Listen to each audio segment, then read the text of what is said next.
Seção 6ª. Ponto do reconhecimento administrativo de isenções, imunidades e benefícios fiscais. Artigo 48. Nas hipóteses em que a concessão de isenção, imunidade ou benefício tributário de qualquer natureza dependa de reconhecimento administrativo, este deverá ser expressamente requerido pelo interessado, em procedimento administrativo tributário específico. Parágrafo 1º. A análise do pedido de reconhecimento administrativo subordina-se a que o requerimento mediante o qual se processa seja instruído com os elementos comprobatórios do preenchimento das condições legais exigidas, nos moldes em que disciplinado, para cada caso pela administração tributária. Parágrafo 2º.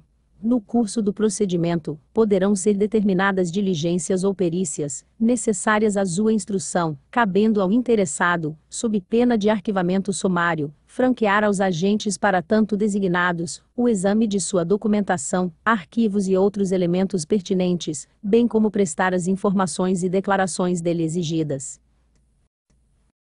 Parágrafo 3º.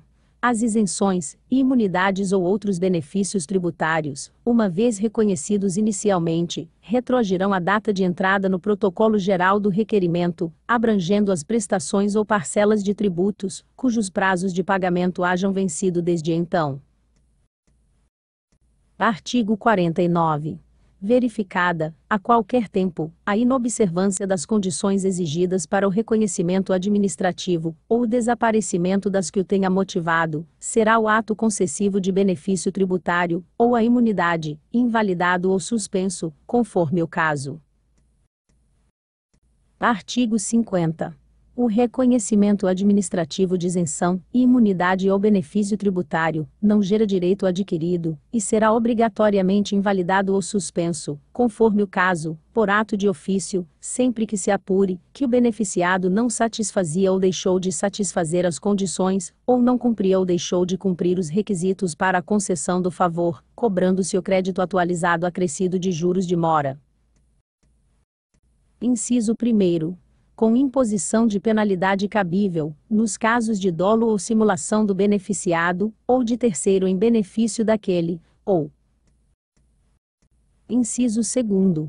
Sem imposição de penalidades, nos demais casos. Seção 7ª. Da consulta. Artigo 51. Aos sujeitos passivos dos tributos municipais, é assegurado o direito de consulta, para esclarecimento de dúvidas relativas ao entendimento e aplicação deste Código, e de legislação tributária complementar e supletiva, dos respectivos regulamentos e atos administrativos de caráter normativo. Parágrafo 1º. Estende-se o direito de consulta a qualquer pessoa física ou jurídica de direito público e privado, inclusive aos órgãos da administração municipal, desde que mantenham qualquer relação ou interesse com a legislação tributária. Parágrafo 2º. A consulta será dirigida ao setor responsável da administração tributária, ao qual caberá resposta. Parágrafo 3º. A resposta da consulta, que dispensar o sujeito passivo de obrigações tributárias, será imediatamente comunicada à GIF, para efeito de apreciação e julgamento em primeira instância, e, caso mantida a resposta, será remetida de ofício ao CMC. Artigo 52. A petição de consulta indicará. Inciso 1º. A autoridade a suem é dirigida, e. Inciso 2º. Os fatos, de modo concreto, e sem qualquer reserva, em relação aos quais o interessado deseje conhecer a aplicação da legislação tributária. Artigo 53. Nenhum procedimento fiscal será instaurado contra o sujeito passivo, relativamente à espécie consultada, a partir da apresentação da consulta, até o 30º dia subsequente à data da ciência da decisão. Artigo 54.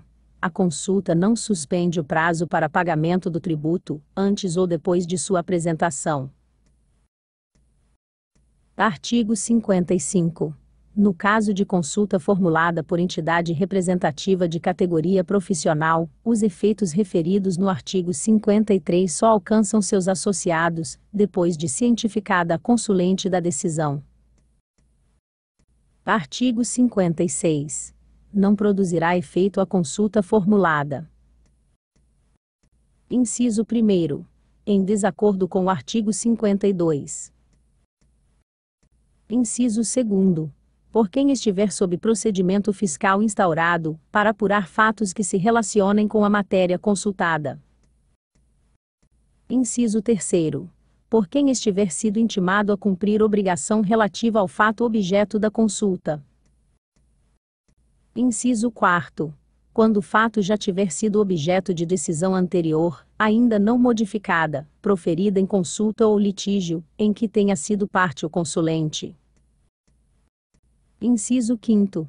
Quando o fato estiver disciplinado em ato normativo ou resolução, publicados antes da apresentação. Inciso 6º. Quando o fato estiver definido ou declarado em disposição literal da lei tributária, ou. Inciso 7º. Quando não descrever, completa e exatamente, a hipótese a que se referir, ou não contiver os elementos necessários à solução, salvo se a inexatidão ou omissão for excusável pela autoridade julgadora. Artigo 57. Quando a resposta à consulta acarretar em exigibilidade de obrigação tributária, cujo fato gerador já houver ocorrido, a autoridade competente, ao notificar ao interessado da conclusão, determinará o cumprimento da mesma, no prazo de 30 dias, contados da ciência. Parágrafo 1º. É facultado ao interessado, que discordar da exigência constante do caput deste artigo, apresentar razões fundamentadas à GIF, no prazo de 30 dias, a contar da notificação, pedindo revisão. Parágrafo 2º. O consulente poderá recorrer da decisão de primeira instância, ao CMC, dentro do prazo de 30 dias, a contar da ciência. Artigo 58. A autoridade de primeira instância remeterá de ofício, de decisão favorável ao consulente, sempre que. Inciso 1º. A hipótese sobre a qual versar a consulta, envolver complexa questão jurídica com divergência doutrinária. Inciso 2º. A resposta dada à consulta contrariar, no todo ou em parte, sendo dada pelo órgão encarregado do tributo ou normas de arrecadação já adotadas. Artigo 59. Não cabe pedido de reconsideração da decisão de segunda instância proferida em processo de consulta. Artigo 60. A resposta dada à consulta terá efeito normativo, quando adotado em circular expedida pela autoridade fiscal competente. Parágrafo único. Ressalvadas as hipóteses dos parágrafos 1º e 2º do artigo 57, a resposta dada à consulta será adotada no prazo máximo de 30 dias, pelo consulente, contados da data da ciência.